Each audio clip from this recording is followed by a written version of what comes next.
careful. Be careful.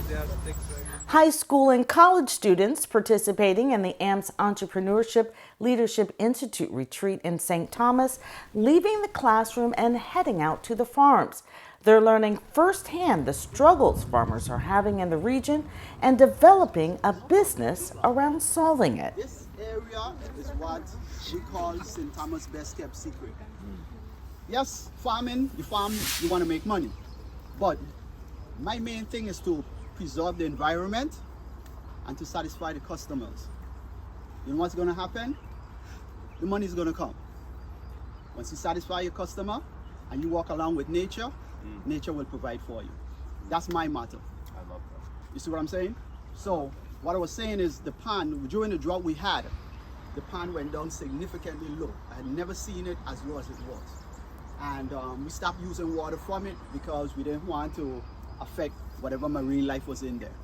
Again, being conservative, you know what I mean? We have to look out for nature, just like she looks out for us. So there's actually scientific studies that show that the more that you have soil health, the more nutritious the food is.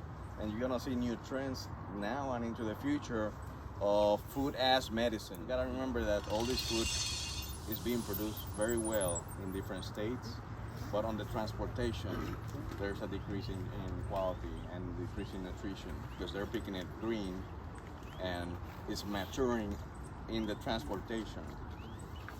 So if you live in the States, a banana in the States is never gonna taste like a banana that you eat here because they pick the green and in the boat, they put a gas to mature it.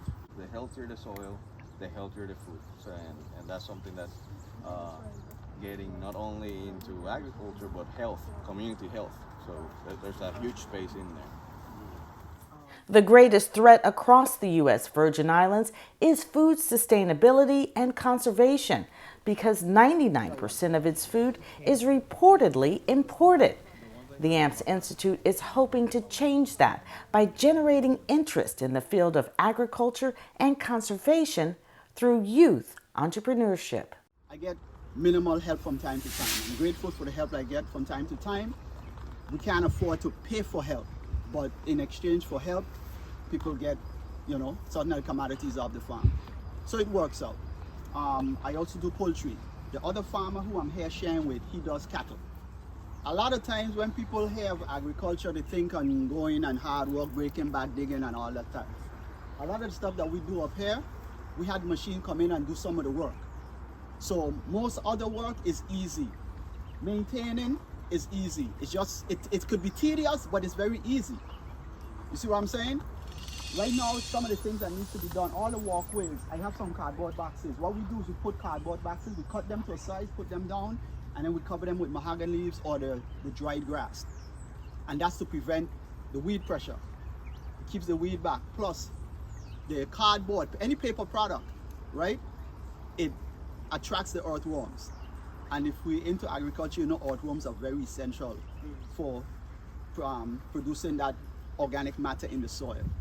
Like that, do you change up your soil acidity and pH for some of your plants? The question is, some plants perform more acidic soil than alkaline soil, right? I enriched my soil. I use the seaweed, the sorghum that comes in, washes on the shore. I use that, but what I find is certain things like kale, for example. Kale doesn't grow well with the sorghum. Okay? But everything else, bananas, okra, what else? Eggplants, those things love it. Water is adding a lot of organic matter, and a lot of that organic matter tends to balance soil. Okay, so that's what the soil is doing. Same thing with the sargassum. He's putting sargassum. That's a lot of organic matter. I agree with him that some amount of sodium is important, but sodium bioaccumulates and it's gonna stay in the soil. If you keep putting and putting and putting and putting, it can be detrimental to growth eventually. And you see that in farms where there's a high level of sodium, not every plant grows, and you have to be careful of how much are you adding, monitor, and how, the periods of time that you're using that. So, but as long as you're adding organic matter, usually that creates a buffer on the soil. On the Organic West farm, Wade Wabael not only sharing innovative ways he's come up with preserving the soil, but what he calls the odorless chicken coop.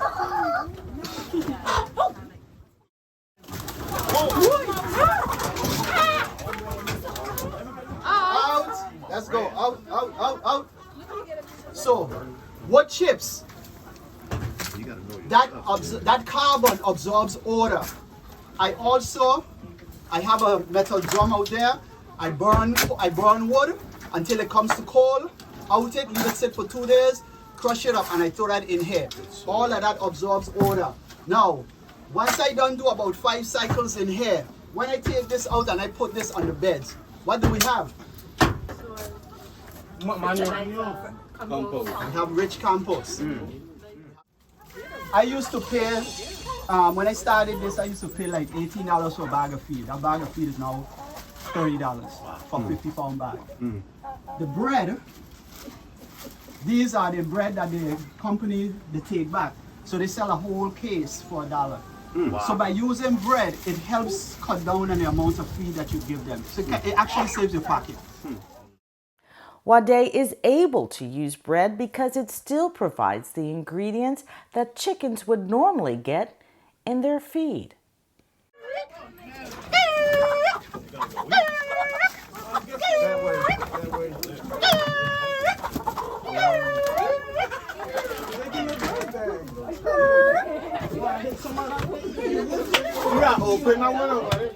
After gathering up a few stragglers, it was time to talk business. Today. Water, that can be an issue. Labor is an issue nationwide. This is an issue that's nationwide. All U.S., all Puerto Rico, all USVI, labor is an issue. They said they have a labor shortage in farms across the country. What if you came up with a company that dealt with getting people to work on farms? Your company, all you do is, you're an employment company. You're a young employment company, and you're searching for people to work on farms around the country. Do you think you get paid for that? Yeah. You're not on the farm, you're helping people to get onto the farm to help. Looking for jobs. That's There's excellent. a concept that was introduced, and I just had a meeting with some of the guys from the Department of Labor this week and the governor's office, and it's something called seasonal migrant work, and that's something that we really don't have here, but there are some instances where that shows up. There's some in Puerto Rico. Yeah. There is. And we have maybe 2 farms in St. Croix that can qualify for that, but it's not something that we even think about. After the farm, it was back to the University of the Virgin Islands.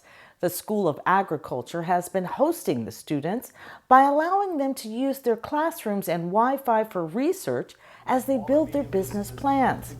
The students are split up into teams to compete for investment dollars for the best idea.